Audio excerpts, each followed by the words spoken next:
This is going to be a tribute to a friend of mine who recently passed away called DPR Jones, and it is only right that it go on this channel, because without him, not only this channel might not even exist, but many other channels might not exist.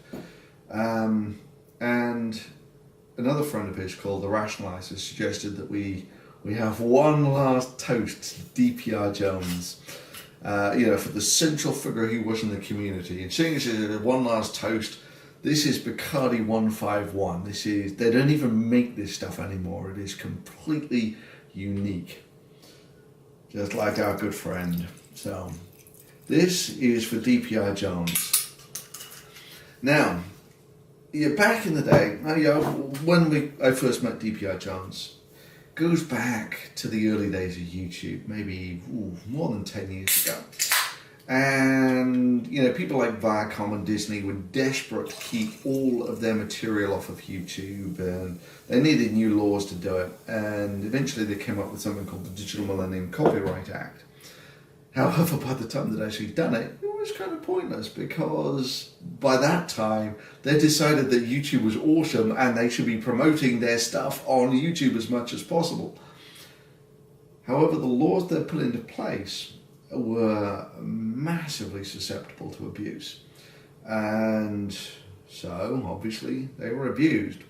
And one of the first guys to really go to town on abusing the DMCA was a guy called VenomFangX, who is actually, he's one of the reasons why I got into YouTube. He was a paragon of undeserved arrogance.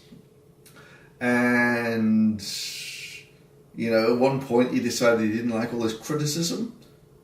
So he was going to go to town and DMCA anyone who even sort of mentioned his name or anything.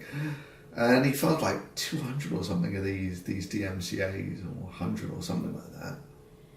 Anyway, I was obviously one of the ones hit, and almost no sooner had that happened than I got an email from a guy called DPR Jones, who told me that he was an intellectual property lawyer and he would represent me pro bono, which is fancy lawyer talk for free.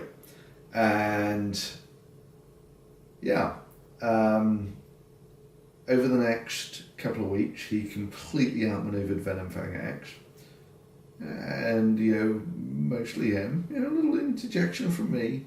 We wrote the now famous VenomFangX apology. And it was just so much karma in seeing this guy who had just exuded the most obnoxious arrogance, sort of humbled to this sort of snivelling apology. I did not contest these counter-notifications, as I did not have a valid copyright infringement claim and I was wrong to have served these notices. I accept that I deliberately and repeatedly lied to cover up my wrongdoings, both in emails to Thunderf00t and in my videos. I apologize for lying to Thunderf00t and to all of those whom I have deceived. Anyway, that for a long time was the go-to example. This is long before H3 and all that sort of thing. This was the go-to example of what would happen to you if you abused the DMCA. And for that, even at that, both DPR Jones, he had his account taken down by DMCAs, as did I at one point. We got him back again, but this was still one of the formative early examples of the users fighting back. And to that, we owe you a debt of gratitude, DPR. Here's to you. Now, shortly after that, DPR he created his own YouTube channel and became a sort of central figure in the sort of new atheist community on YouTube. And we sort of got this show together called the Magic Sandwich Show, and he was the host. He really did pull people together like that. And maybe a great example of this is he started doing these once a year. He would do a blog TV marathon, 24 hours. He would stay up 24 hours, and he would get all these people on Like some fairly decent names, like Richard Dawkins. I think you got James Randi. All sorts. Yeah, you got some fairly decent names on there.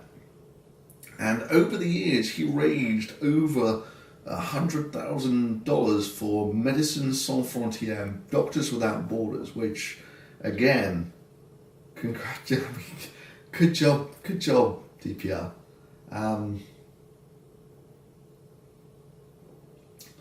And it was, years on that I actually finally met the man in the flesh. And all the weird places to meet in the flesh, we met in Washington, D.C. Because it was the first region rally, the one where everyone were, this was before schisms or anything like that. We were all on the same team and it felt awesome that we were all together at last. And we had a blast. DPR Jones, he liked to party, so did I.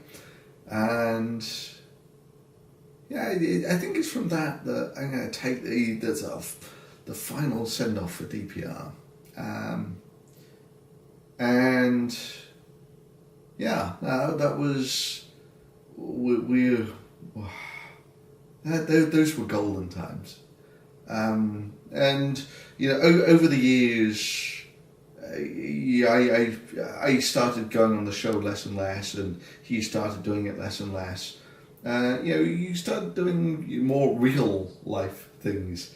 He's a very smart bunny, was DPR. I mean, ignoring the whole lawyer thing, he was doing a PhD on the side, like you do.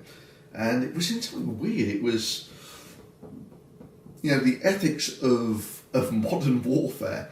That by the time you're going to get drones that are actually making decisions about whether they should kill people or not, who is ethically responsible for that?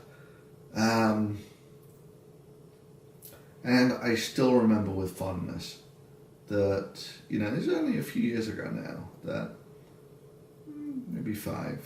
I went back to England. Turns out in England, he and my parents lived fairly close together. So on Christmas, my dad and me, we all went to the local woods together and walked around the woods. And it was very pleasant. He was good company, was DPR. Here's to you, man. And it was with a lot of sadness I found out that he died earlier this year. He wasn't that much older than me.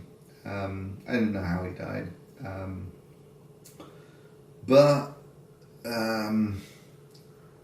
It was before his time. He had lots more to give, and so I was thinking, what's the best way to send the man off? I was thinking, probably from the golden time. And so it turns out years ago, at the recent rally, we also did one of these magic sandwich shows there, and we had a bit of a sing-song. DPR wasn't quite so much for the sing-song, but we're the guys doing the sending off now. And so this one is for you, DPR. From me, from Aaron Rao, from Oh My God It's Chris, and from Healthy Addict.